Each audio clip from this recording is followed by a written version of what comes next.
Hi students, today we are going to start our fourth unit, non-ferrous metals and alloys.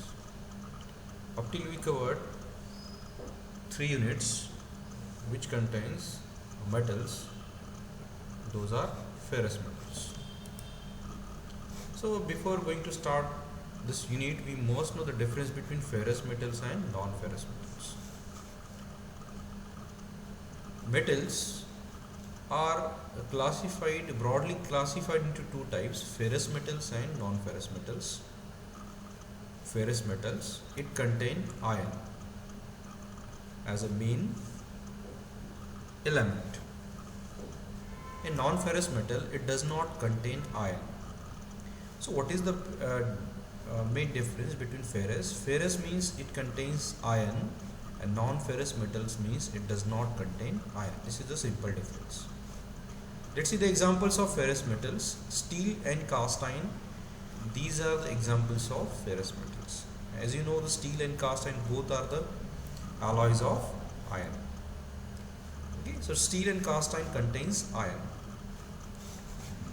And let's see the examples of non-ferrous metals.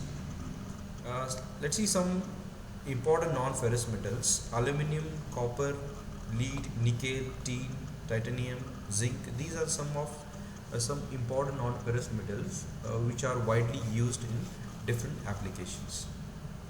Precious non-ferrous metals, okay, gold, silver, platinum.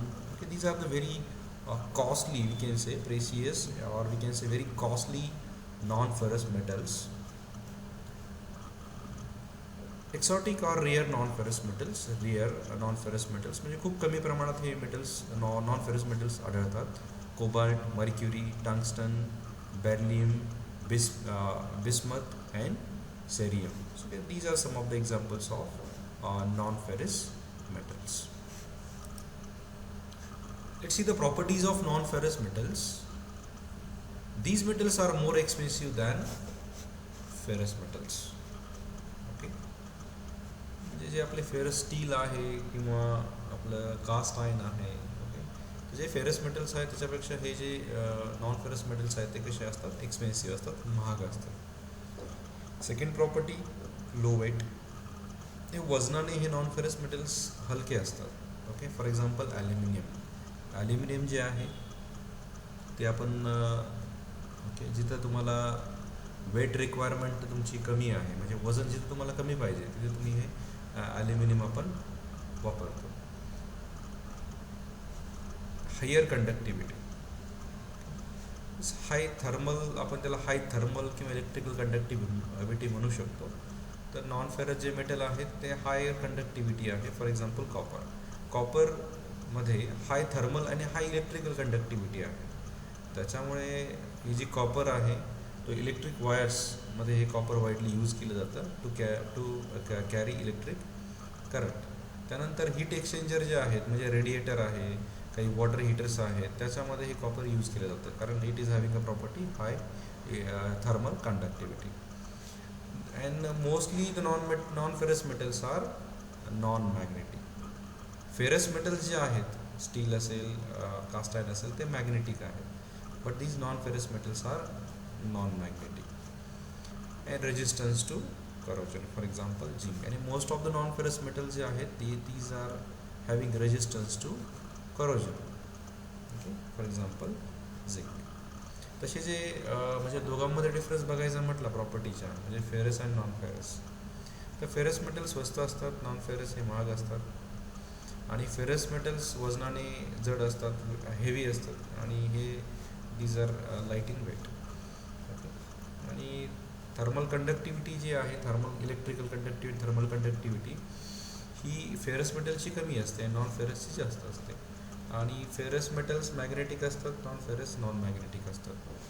आणि म्हणजे आपण जे ferrous metals आहेत, iron असतं, त्याच्यामध्ये iron content असतं,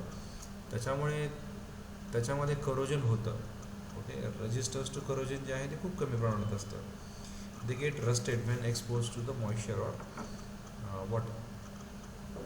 But these non-ferrous metals are having resistance to corrosion. So these are the difference. This is the difference between ferrous and non-ferrous metals. So let's see in details about non-ferrous metals. First widely used non-ferrous metal is a copper. सगळ्यात जास्त प्रमाणात use केले जाणारे जे काही non ferrous metal आहे ते आहे कॉपर आणि त्याच्या काही ॲलॉयज आहेत.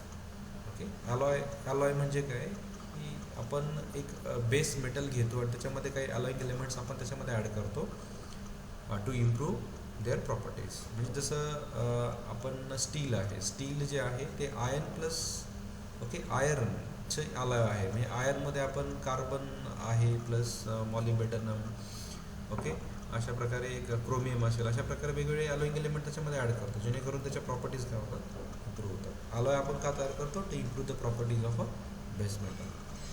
तसे या कॉपरमध्ये आपण काही ॲलॉइंग एलिमेंट्स ॲड करतो आणि मग काय तयार होतं, कॉपरच्या ॲलॉईज तयार होतात. कॉपरच्या प्रॉपर्टीज आपण इथे बघू. It is good ductility and malleability because of its FCC structure. This copper is having good ductility and malleability property. म्हणजे याच्यापासून कॉपरपासून आपण प्लेन शीट्स तयार करू शकतो कारण त्याची मालेबिलिटी प्रॉपर्टी आहे. कॉपरपासून आपण वायर्स तयार करू शकतो कारण त्याची डक्टिलिटी प्रॉपर्टी आहे. ओके, आणि ते कशामुळे आहे, त्याचं जे फेस सेंटर्ड क्युबिक स्ट्रक्चर आहे त्याच्यामुळे याच्यामध्ये ह्या दोन प्रॉपर्टीज आहेत. Second, it has a non magnetic characteristic. Copper is non magnetic. This is point to be highlighted. It has fairly good corrosion resistance. Okay, so it is having good corrosion resistance. Atomic number it is at a place of 29. Its atomic number is 29. Atomic weight 63.546.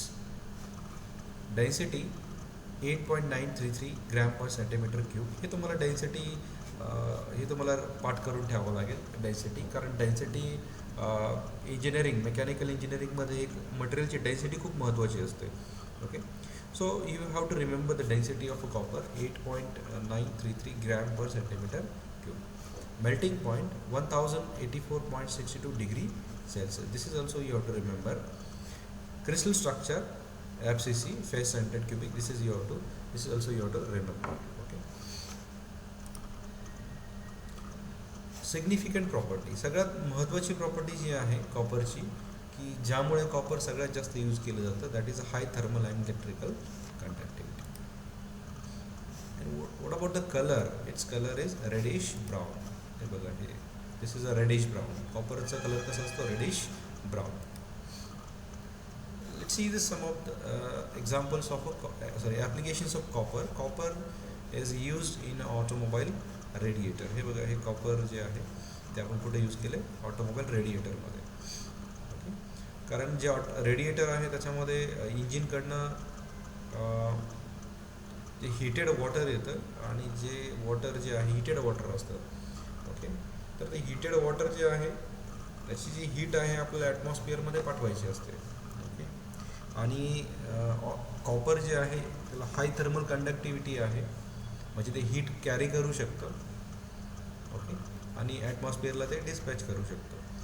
Okay, तर त्यामुळे आपण copper जे आहे त्याची जी property आहे हाय thermal conductivity, तर त्यामुळे आपण हे कॉपर ऑटोमोबाईलच्या रेडिएटरमध्ये यूज करतो.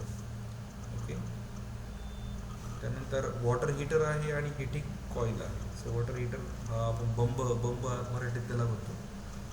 ओके, त्यानंतर हे अशा प्रकारे ज्या इलेक्ट्रिकल हीटरचे ज्या कॉइल्स आहेत त्या कसे असतात, कॉपरचे असतात. त्यानंतर इथे हे इलेक्ट्रिक वायरिंग आहे. इलेक्ट्रिक वायरिंग जी आहे ती कॉपरची असते mostly, because the copper is a good electrical conductivity. Door latches, door handles आहेत, किचन युटेन्सिल्स आहेत. So these are some of the applications of copper. नंतर solar water heater. Solar water हीटरमध्ये ज्या ट्यूब्स असतात that are made up of copper. कारण कॉपरची property इथे कुठली प्रॉपर्टी काम करते कॉपरची, तर हाय थर्मल कंडक्टिव्हिटी. म्हणजे जे काही सनलाईट आहे त्याची जी हीट आहे, ओके, ती पाण्यापर्यंत पोहोचते. तर इथे जर आपण प्लास्टिकचे ट्यूब्स यूज केले असत्या तर हे पाणी आतलं गरम झालं नसतं, कारण प्लास्टिकची जी काही थर्मल कंडक्टिव्हिटी आहे ती खूप कमी आहे. Okay, so that's why here the copper is having a high thermal conductivity, म्हणजे सनलाईट्स, ओके, सनरेज आहेत त्याची जी एनर्जी इझिली कशामध्ये ट्रान्सफर होते, कॉपर जे ट्यूब आहेत त्या ती हीट जे आहे ते ॲब्सॉर्ब करतात आणि कुठे ट्रान्सफर करतात, वॉटरला ट्रान्सफर करतात. They are a good conductor of heat we can say. तर आहेत बॉयलर ट्यूब्स. तर हे ज्या बॉयलरचे ट्यूब्स आहेत ते आपण कॉपरचे बनलेले असतात. ओके, कारण इथे आपण जे वॉटर आहे ते वॉटरला हीट करतो आणि त्याला वेपरमध्ये कन्वर्ट करतो. तर जी काय फर्नसकडनं जी हीट येणार आहे, ओके, ती हीट जी आहे ती वॉटरला आपल्याला ट्रान्सफर झाली पाहिजे. तर वॉटर आणि फर्नस ह्याच्यामध्ये कोण आहे, तर हे कॉपर ट्यूब आहे. तर त्याने ती हीट जी आहे ती वॉटरला ट्रान्सफर केली पाहिजे. त्याच्यामुळे आपल्याला असं मटेरियल इथे पाहिजे की त्याला त्याची heat, good conductor of heat, ही त्याची प्रॉपर्टी आपल्याला इथे पाहिजे. म्हणजे दोन प्रॉपर्टीज आहेत major significant properties, high thermal conductivity and high electrical conductivity. त्याच्यामुळे कॉपर जे आहे वाईडली काय होतं, यूज होतं. Copper alloys. Okay, there are two types of copper alloys, brass and bronze. These are most famous copper alloys, brass and bronze. First, brass, copper plus zinc. Brass जे आहे, okay, ही कशाची alloy आहे, कॉपरची alloy आहे. त्याच्यामध्ये alloying element कुठला आहे, zinc आहे. हे बघा, दोन अलॉयमध्ये दोन प्रकार असतात, एक बेस मेटल आणि दुसरं असतं अलॉइंग एलिमेंट. तर ब्रासमध्ये बेस मेटल कुठलं आहे, कॉपर आहे. बेस मेटल म्हणजे काय की त्याचं जे पर्सेंटेज असतं ते जास्त असतं आणि अलॉइंग एलिमेंटचं पर्सेंटेज कमी असतं. ओके, तर ब्रास जे आहे त्याच्यामध्ये बेस मेटल आहे कॉपर आणि अलॉइंग एलिमेंट आहे zinc. Chemical composition, copper percentage of wet percentage of copper 60 to 90% and zinc 10 to 40%. Bronze जे आहे it is a alloy of copper and here this is a tin. Okay, copper plus tin. This here the base metal is copper and alloying element is a tin. Chemical composition copper 75 to 90% copper आणि tin जे आहे 10 to 25% असतं. तर आता brass जे आहे आणि bronze जे आहे त्याचे टाईप्स आहेत ते आपण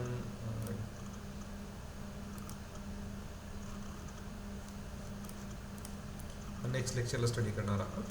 okay, so here this lecture is over.